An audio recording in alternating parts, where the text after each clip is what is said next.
Voilà. Bon, alors on va commencer le cours.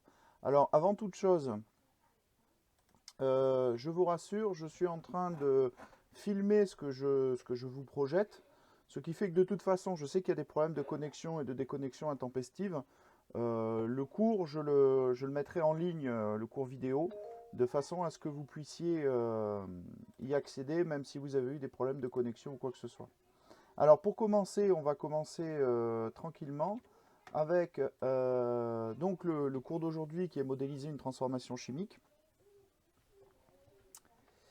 Et on va commencer par un petit exo qui est très simple, un peu de cuisine. Imaginez que vous vouliez faire la recette des crêpes. Alors la recette de base, hein, après ça se modifie en fonction des goûts, mais de base il vous faut, pour une quinzaine de crêpes, il vous faut un demi-litre de lait, 250 g de farine et 3 œufs. Alors en pratique on fait un petit peu moins de 15 crêpes, sauf si on délaye un petit peu avec de l'eau, mais ça c'est juste le point technique. La question c'est, chez vous, donc vous êtes dans un restaurant, vous avez prévu de faire des crêpes à emporter, là comme ça, et donc vous avez en réserve 10 litres de lait, 7 kg de farine et 3 douzaines d'œufs. Et avec cette quantité-là, comment est-ce que vous allez déterminer le nombre maximum de crêpes que vous pouvez faire? Quel sera l'ingrédient limitant, c'est-à-dire celui qui va faire que vous êtes obligé de vous arrêter de faire des crêpes? Et enfin, au niveau de votre stock, hein, vous êtes un restaurant, donc vous devez gérer vos stocks de façon à savoir ce qu'il faut que vous rachetiez pour le lendemain. Qu'est-ce qui va vous rester à la fin de la journée une fois que toutes les crêpes que vous avez pu faire, vous les aurez faites? Donc je vous laisse chercher sur un morceau de papier pendant 5 minutes, le temps que ceux qui n'ont pas pu se connecter arrivent, et on fera le corriger après.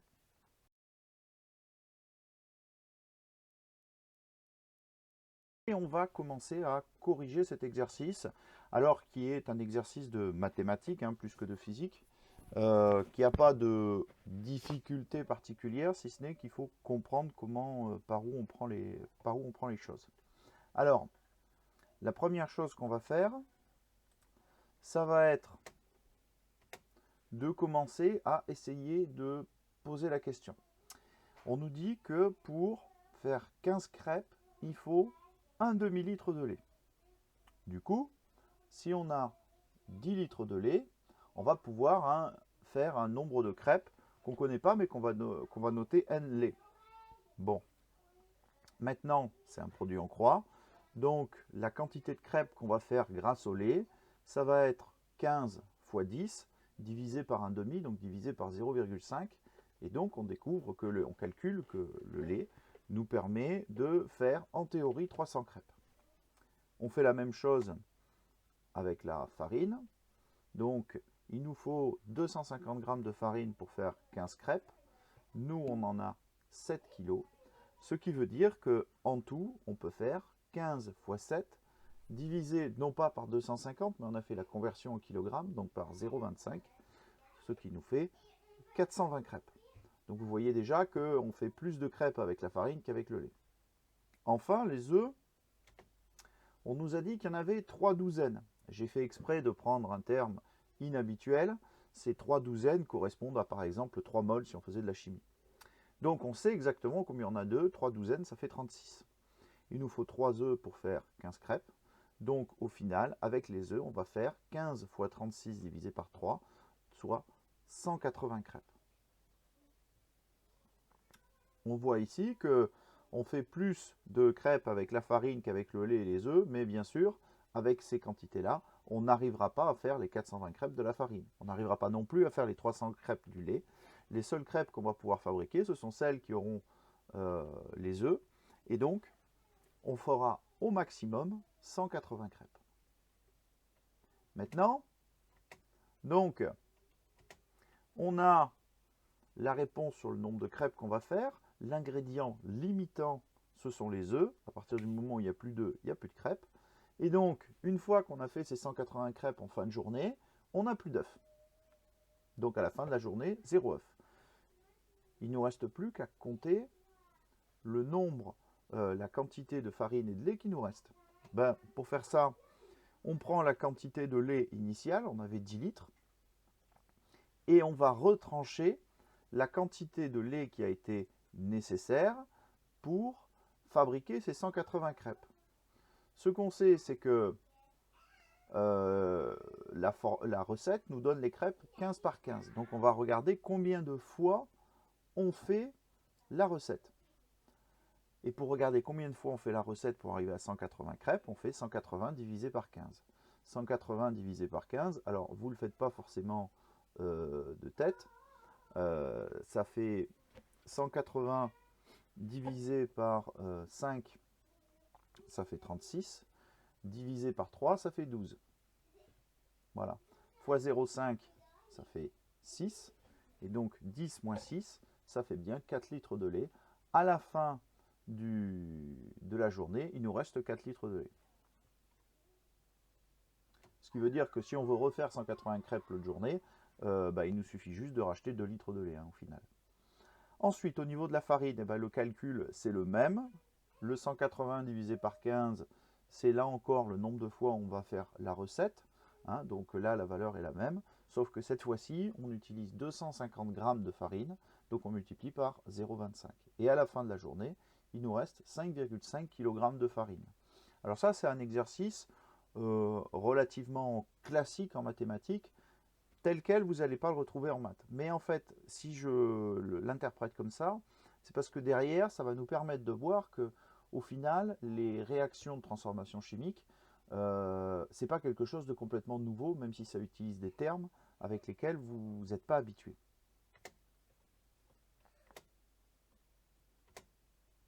Alors, une transformation chimique.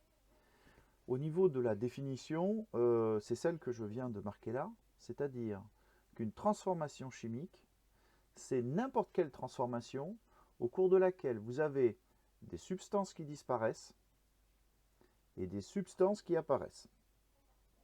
Voilà. Alors des substances, ça veut dire quoi?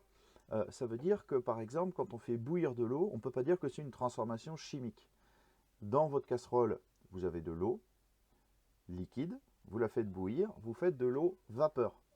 Vous n'avez pas transformé la substance, dans les deux cas, c'est de l'eau. En revanche, si vous avez du sucre que vous faites chauffer, vous allez le transformer en caramel. Le caramel n'est pas du sucre.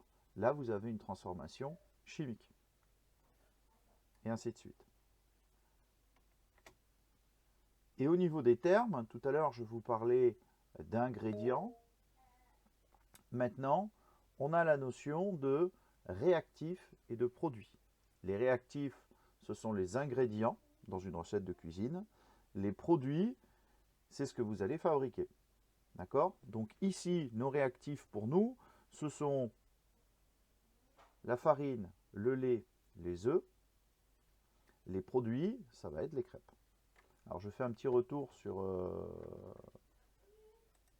classe à la maison. J'entends que ça fait sonne. Alors, 8h16, 8h21. Selma. Alors normalement, vous êtes tous présentateurs. Donc si vous avez une question à poser, il vous suffit d'ouvrir votre micro pour me la poser en direct. C'est juste pour dire une analogie avec une recette de cuisine, c'est qu'on est vraiment très proche de la recette de cuisine. C'est-à-dire qu'on a nos réactifs qui sont nos ingrédients, nos produits qui sont ce qu'on va fabriquer, et on aura systématiquement cette relation-là.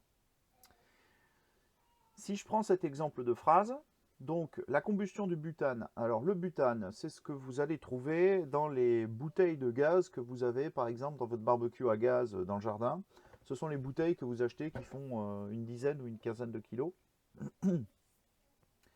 Donc ce butane, il a pour formule brute C4H10 et on va le faire brûler dans le dioxygène de l'air. En clair, on allume la gazinière ou on fait un barbecue. Et quand il brûle correctement, ce butane, il fabrique deux choses, le dioxyde de carbone et de l'eau. Bon, et bien dans cet exemple-là, le butane et le dioxygène sont nos réactifs, le dioxyde de carbone et l'eau sont nos produits. Voilà, pas plus compliqué que ça. Maintenant, c'est bien d'écrire comme ça, mais nous, ce qu'on aimerait, c'est quelque chose de plus littéral pour essayer de plus, comment dire, de plus schématique, de façon à le représenter plus simplement. Et si on revient à la recette des crêpes, on peut tout à fait avoir cette écriture-là qui, à la limite, se comprend de façon complètement intuitive. Hein. Enlever les flèches en bas qui peuvent peut-être faire peur, mais 3 œufs plus 250 g de farine plus un demi-litre de lait donne 15 crêpes. Sous cette forme-là, on comprend. On comprend. Si vous mettez 3 œufs, 250 g de farine et 0,5 litre de lait, vous allez pouvoir faire 15 crêpes. C'est quelque chose de compréhensible sans trop de problèmes. Alors le terme ingrédient, donc je vous disais, qui correspond au terme réactif dans le cadre de la transformation chimique, j'en ai rajouté un autre qui est le terme proportion, qui est fondamental quand on fait de la cuisine.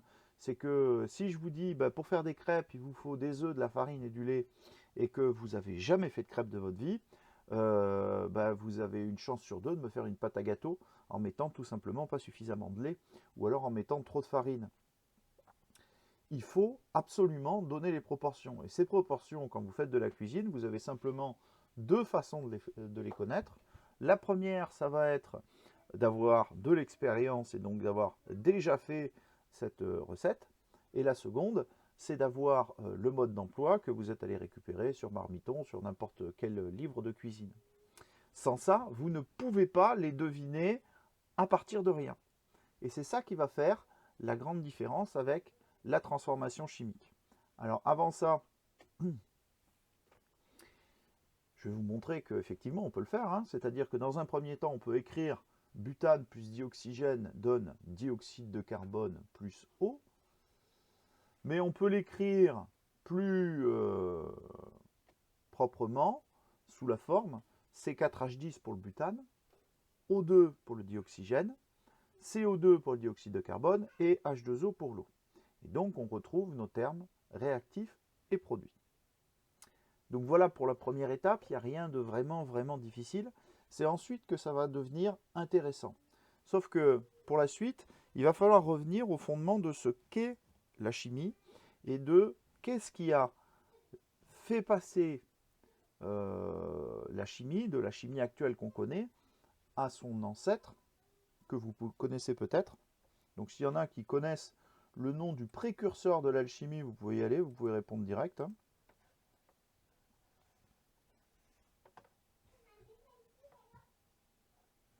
Non? Je vais regarder, j'en profite pour regarder s'il y a de nouvelles personnes. Non, il n'y a personne. Et ben, en fait, le précurseur de l'alchimie, c'était l'alchimie. L'alchimie, c'était une discipline ésotérique, on va dire, qui avait un lien plus ou moins assez proche avec le magique et qui visait à être capable de faire apparaître certains produits en faisant certains mélanges. En pratique, l'alchimie, c'était pas vu comme de la sorcellerie ou quoi que ce soit, c'était vraiment une discipline, tout ce qu'il y avait de plus sérieux.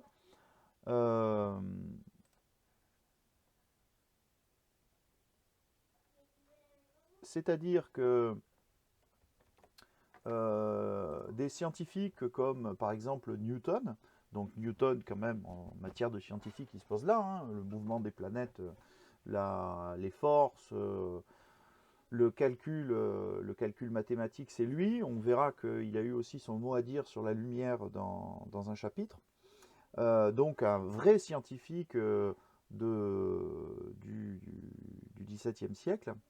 Newton était un grand alchimiste. Donc il essayait fortement de faire des mélanges pour faire apparaître le médicament qui guérira tous les maux qu'on appelait la panacée, ou alors par exemple la pierre philosophale qui était capable de transformer n'importe quel objet en or. Bon, ça c'était l'alchimie, et en fait il se trouve que au tournant du XVIIIe siècle, un petit peu avant, certaines personnes ont essayé de définir ce qu'était la science telle qu'on la connaît actuellement.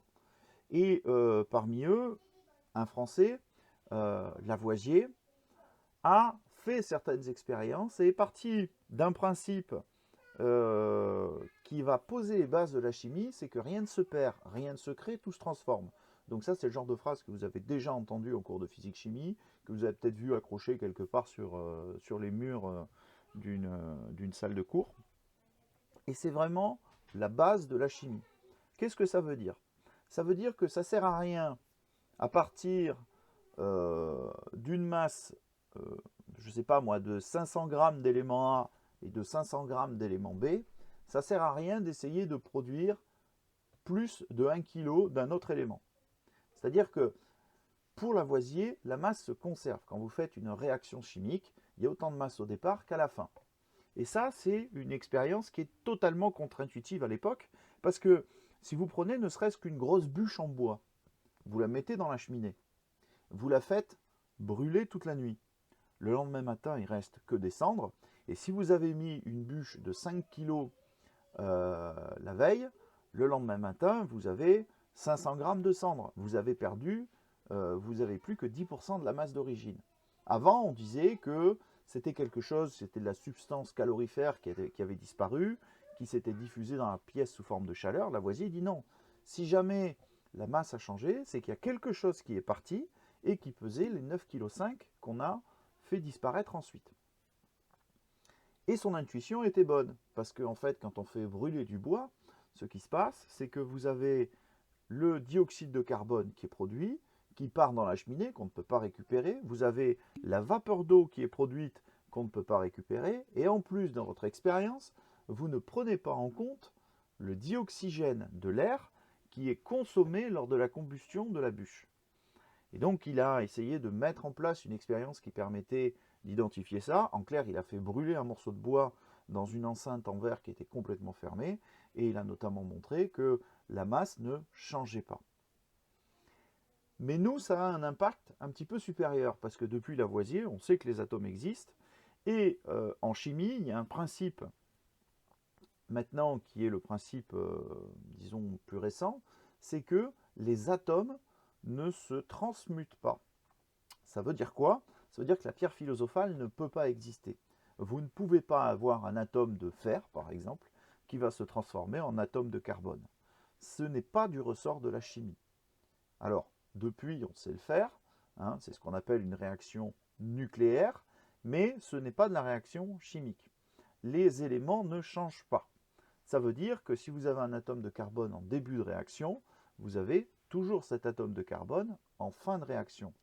Mais surtout, ça veut dire que si vous avez 3 atomes de carbone en début de réaction, vous avez encore 3 atomes en fin de réaction. Et c'est ça qui va nous intéresser maintenant. Parce que si on prend l'équation de combustion que je vous ai écrite tout à l'heure, c'est 4H10 plus O2 donne CO2 plus H2O, ben, quand on fait le bilan, on se rend compte qu'il y a un petit problème. À gauche, on a 4 atomes de carbone, 10 atomes d'hydrogène et seulement 2 atomes d'oxygène.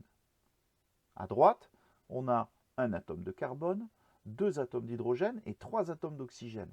Donc si on lit cette équation telle qu'elle, ça voudrait dire qu'en fait, vous avez 3 atomes de carbone qui disparaissent, 10 atomes d'hydrogène, donc vous en avez 8 qui disparaissent. En revanche, vous avez un atome d'oxygène qui apparaît. Ça voudrait dire quoi? Alors qu'il faut 3 atomes de carbone et 8 atomes d'hydrogène pour faire un atome d'oxygène? C'est pas possible. Ça aurait été envisageable dans le cadre de la chimie, mais dans le cadre de la chimie, le principe de base dit que non. Il doit y avoir autant d'atomes de carbone avant qu'après. Et c'est ça qui va nous permettre de trouver les bonnes proportions dans lesquelles dans laquelle s'est faite cette réaction. Et je vais vous montrer au travers de cet exemple-là, qui est un exemple plutôt complexe, comment est-ce qu'on fait pour équilibrer une équation. La plupart des équations que vous allez avoir ne seront pas aussi compliquées que celle-là, mais la démarche est toujours la même. Ce n'est pas une démarche qui marche toujours, mais en seconde, toutes les équations qu'on va vous donner fonctionneront avec cette démarche. Information au niveau du terme de vocabulaire. Ce que jusqu'à présent j'appelais proportions, c'est-à-dire les quantités d'atomes, En chimie, on appelle ça la stoichiométrie. Stoichiométrie, hein, écrit comme ça avec un OE collé qui n'a pas été collé sur le diaporama. Alors, stoichiométrie, ça veut dire quoi? Attention, ça veut dire mesure des proportions. Voilà, voilà, voilà. Donc, le terme stoichiométrie, ça veut dire proportion, sauf qu'en chimie, on utilise stoichiométrie. Voilà. Alors, on reprend l'exemple du butane et on part de 0 avec lui. Ce qu'on va commencer par faire, c'est s'intéresser aux atomes qui n'apparaissent qu'une seule fois de chaque côté. J'explique. On regarde cette équation. Le carbone à gauche apparaît dans le butane. Le carbone à droite apparaît dans le dioxyde de carbone. L'hydrogène apparaît dans le butane à gauche et dans l'eau à droite. Mais le dioxygène, il apparaît une fois à gauche et il apparaît dans les deux molécules produites, le dioxyde de carbone et l'eau. Ce qui fait que si on commence à jouer sur les proportions du dioxygène d'entrée de jeu, il va falloir jouer sur les deux quantités qu'on a à droite. Et ça, c'est vraiment très piégeux. Donc on commence par ne travailler qu'avec les atomes qui n'apparaissent qu'une fois de chaque côté. Soit le carbone, soit l'hydrogène. En fait, c'est à votre convenance, hein. Vous choisissez le premier que vous voulez. Donc là, comme dans l'ordre d'apparition, c'est le carbone qui apparaît en premier, eh ben, on va commencer par faire joujou avec le carbone. Qu'est-ce qu'on voit? On voit qu'à gauche, on a 4 atomes de carbone.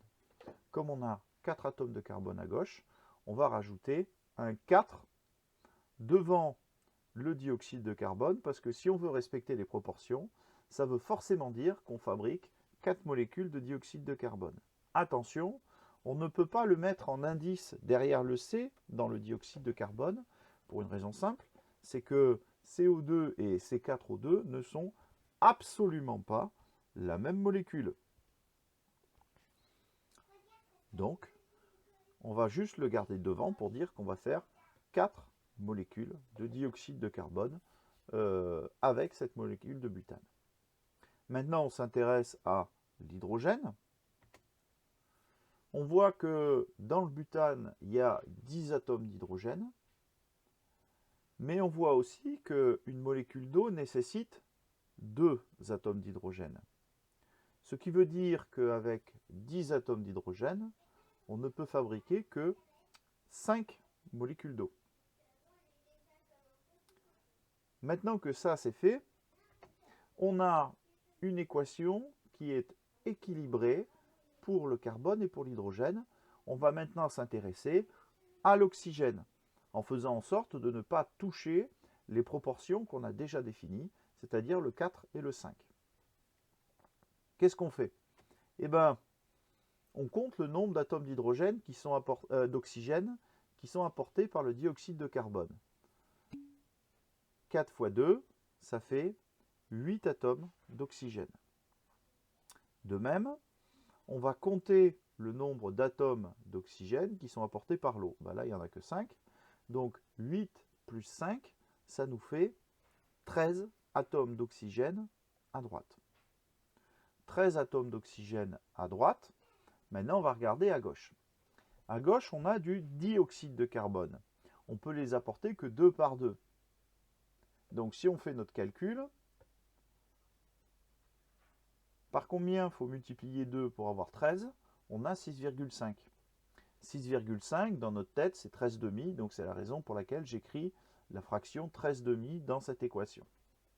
Et là, on revient avec une petite remarque qui peut peut-être vous choquer, c'est le fait d'avoir des nombres à virgule. Ça, c'est des choses que vous avez normalement vues au collège en 4e, les équations de transformation chimique avec les combustions. Et au collège, on ne vous fait pas mettre des nombres à virgule. Pourquoi? Parce que déjà, c'est pas logique. C'est pas logique parce que si vous prenez une molécule et une autre molécule et que vous les mélangez ensemble, vous avez une molécule et une molécule. À la limite, vous pourriez avoir une molécule et 2 molécules, ou 2 molécules et 17 molécules, mais toujours est-il que vous avez des molécules entières. Une molécule à virgule, ça n'a pas de sens, parce que si vous prenez votre butane et que vous le coupez en deux, vous n'avez plus de butane.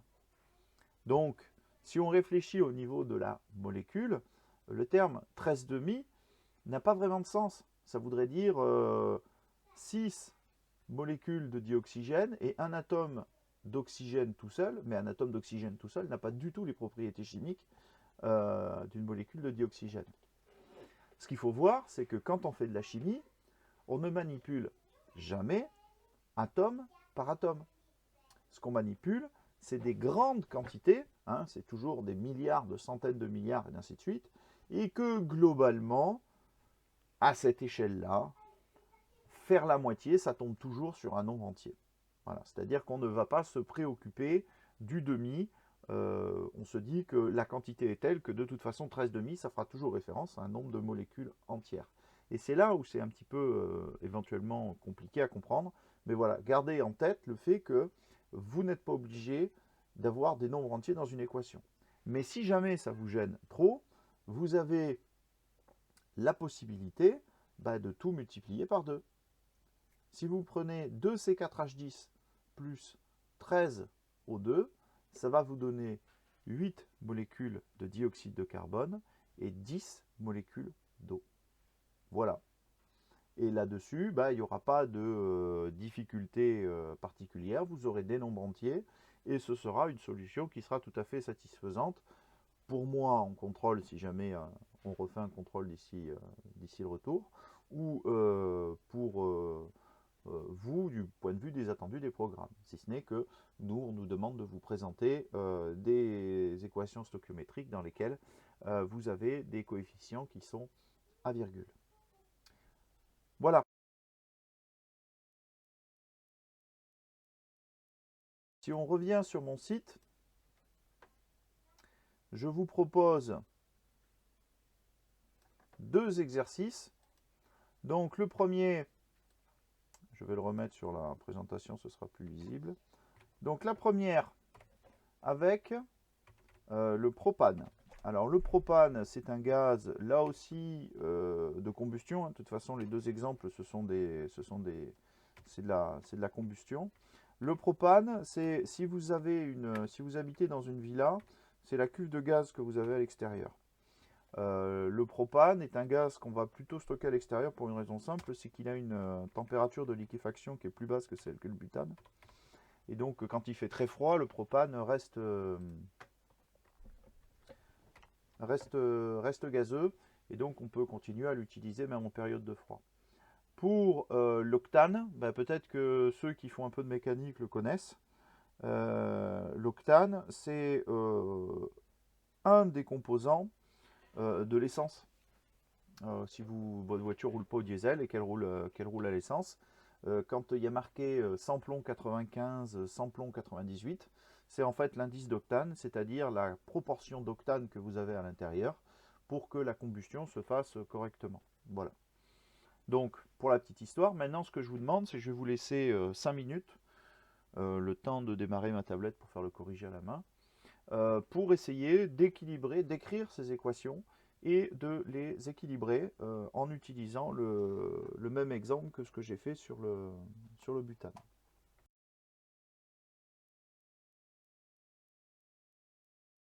Donc, du propane. Donc, sa formule, c'est C3H8.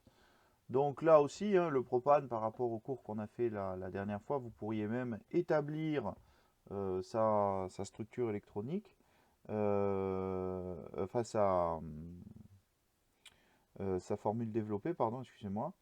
On ne peut pas se tromper avec le propane, de toute façon. Si on fait la formule semi-développée, ça va nous donner CH3, CH2, CH3. Si on fait sa formule développée, ça va nous donner quelque chose comme ça.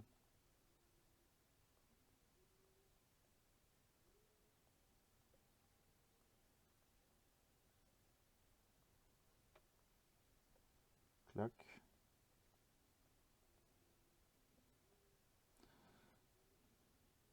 Voilà. Bon, donc le propane réagit avec le dioxygène de l'air.